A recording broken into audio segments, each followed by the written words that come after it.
Hi, I'm Kate from the Money Pages, and I'm joined today by Paul Broadhead from the Building Societies Association, who's going to talk to us about retrofitting.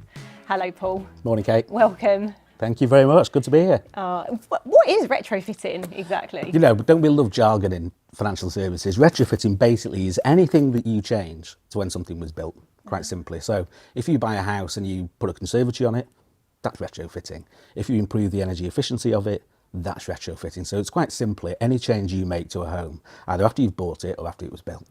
And so what are the benefits for our audience today? How can they benefit from this? So I think in terms of retrofitting, let's think about this more about home improvements, because many people, when they buy their homes, want to improve it.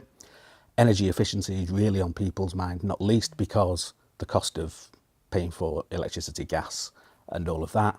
We've also got this target that the government has got, the legally binding target to get the country to net zero by 2050. So there's a number of things in play, but simply, if you're thinking about improving your home, then you might as well take a look while the bonnet is up, so to speak, about how you can improve that energy efficiency, because that's going to make your home warmer, more comfortable, and leave you more money in your pocket as well. So to me, it's really, really worth thinking about. Yeah, I mean, it's so important at the moment with energy bills going up and things like that, and you know, the cost of living crisis, isn't it? Yeah, it really is, but it is quite difficult to navigate in terms of what does it mean for me, how much have I got to spend? And people often think about retrofit.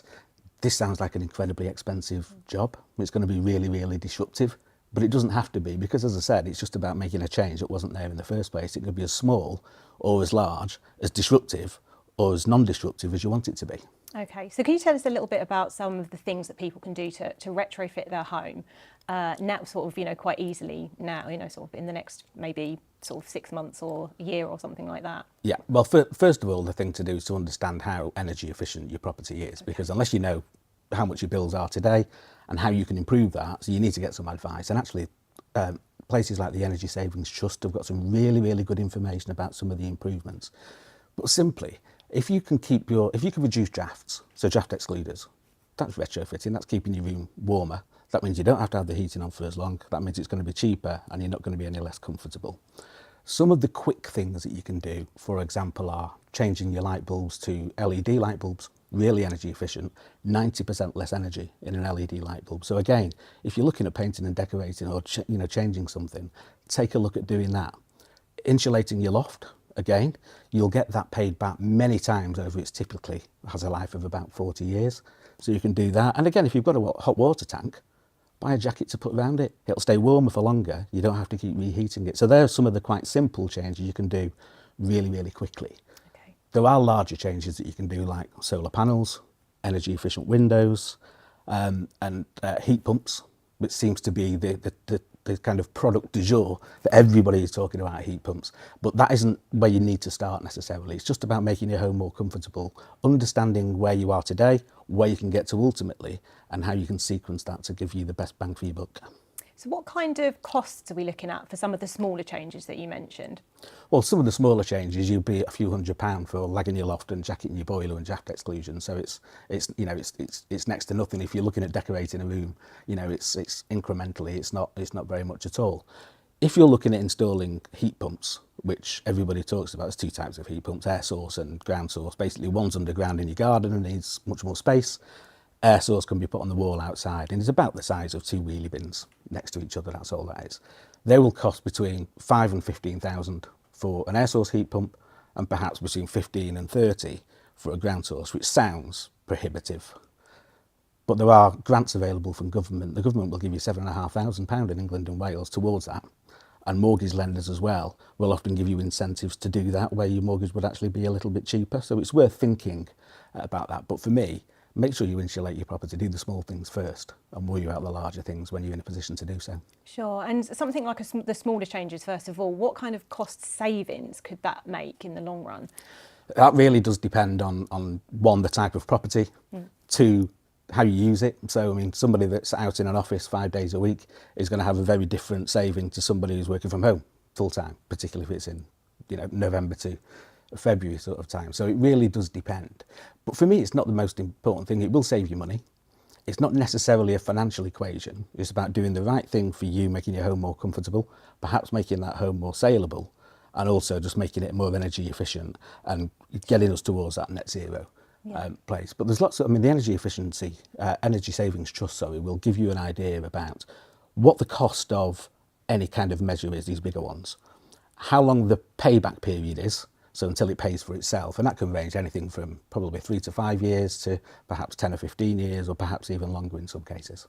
Okay, so basically go on the Energy Saving Trust website, take a look, and you'll be able to get all your calculations on there to sort of understand a bit more how it will benefit individuals. Yeah, and also what's going to work on your property. Sure. Because if you're in a flat, that's very different than you're in a listed building or anything in between. Yeah. So you need to make sure that, you know, you don't just buy something off the shelf or somebody knocks on your door. You need to make sure, as you would do if you're building an extension, putting a conservatory on, doing any changes to your home, you want to go on recommendations, you want to make sure that somebody has got the backing, the qualifications, and that there's somewhere to go back if anything goes wrong, like you would if you were buying a car, television, washing machine. Yeah.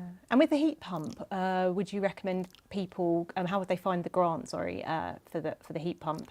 So the grant, again, you can go on Energy Savings Trust, but also if you're speaking to mortgage lenders, for example, about, I'm looking at carrying out some improvements to my home and landscaping my garden, for example, I want to see whether, while they're digging it up and that JCB's in the garden making a right mess, can I, you know, is it worth me using that time and putting a heat pump in because the cost incrementally is going to be cheaper? How do I go about that? If you speak to your mortgage lender, they will direct you towards how you get that grant, and some of them will actually do that on your behalf as well. So speak to your mortgage lender, speak to your mortgage broker, check trusted websites. And is there some kind of benefit for your mortgage or remortgaging in the future if you've got these sort of energy upgrades in your home? Yes, there is. So we've started to see green mortgages come on there, which isn't a particularly helpful term for people to understand, you know, what colour's any mortgage, right? But I think where green mortgages are at the moment, they're still relatively early. We had only a handful a few years ago, was now over 60 lenders on the market will provide green mortgages, and that depends on the energy efficiency of your home. So if you've got an EPC, an energy performance certificate, back to that jargon again, if your home is more energy efficient, you might get either a discount off your mortgage or a cashback on there, and that will continue to innovate as these things start to take off and as more and more people start to carry out these improvements. The cost of them will come down, and the green mortgage market will evolve. Sure. And are people already starting to sort of do these things, the retrofitting? Is this becoming quite, have you noticed it becoming quite popular and quite common at the moment? Or I think it's, yeah, I mean, in terms of people finding out what they can do is really popular. Okay. So there's a number of mortgage lenders that will help you with information. So the Skipton, for example, will give you a free energy performance certificate, plus whether you're a saver or whether you have a mortgage with them. It just gives you an idea about where you are today and where you can get to. So there's lots and lots of people that are really interested in that information. Very few people really so far are coming back on stream and saying, right, I want to carry out a whole home retrofit, but they are doing things in increments. Part of that is we're in a cost of living, really challenging environment, and people haven't got the money to spare. And on the flip side, the government keeps flip-flopping on the support that it's going to provide to people. So for many people, it's kind of, well, actually, I know this is important, and I know how much it's going to cost me to do so. I know the benefit, but the government keeps telling me it's important, so I'm surely they're going to give me some sort of support down the line, which is why we need the government to come out and set out its stall and stick to it this time. yeah, just one final question. How do I know if I'm going to insulate my home that the insulation that I'm getting is fit for purpose and it hasn't just been fitted by a cowboy? You know, is there any way that I can make sure that it's future-proofed and that when I come to sell my house as well, that it's going to be, you know, sort of decent quality and standard? Yeah, I mean, it's a similar advice that you get with anything else to avoid scams. Is if something sounds too good to be true, it probably is. The best thing that you can do is, as you would do with anything else, if you're buying a car or any other goods for your home, is make sure you do your research. Go onto those websites that I've mentioned, the Energy Savings Trust. The Green Finance Institute has a really good guide on there as well. And speak to the installers and understand, first of all, are they regulated? If they're doing something that ought to be regulated and comply with buildings regulations, is it appropriate for your property? So it's make sure you get that advice. And if something does go wrong, where do you come back? Is there an ombudsman scheme? Is there somebody that you can complain to that will hold them to account? So do that research, but speak to your mortgage brokers. They're pretty well versed in helping you to navigate that. Speak to your mortgage lender and check those websites out. And even things, you know, simple things. If it's about insulation, this isn't new.